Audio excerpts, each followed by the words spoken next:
Young heroine ఆదా Sharma heart attack చిత్రంతో Telugu తెరకు entry ఇచ్చింది. ఆ తర్వాత పలు చిత్రాల్లో నటించినప్పటికీ అంతగా గుర్తింపు తెచ్చుకోలేదు ఈ బ్యూటీ.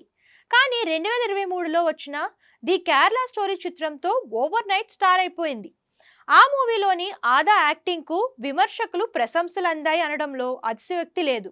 దీని తర్వాత బాస్టర్ ది నక్సల్ స్టోరీలో కూడా నటించి మెప్పించింది. ఇదిలా ఉంటే ఇటీవల బాలీవుడ్ నెపోటిజం పై స్పందించిన ఈ బ్యూటీ షాకింగ్ కామెంట్స్ చేసింది. 2008లో వచ్చిన 1920 అనే హర్రర్ చిత్రంతో నా సినీ లైఫ్ ను స్టార్ట్ చేశాను.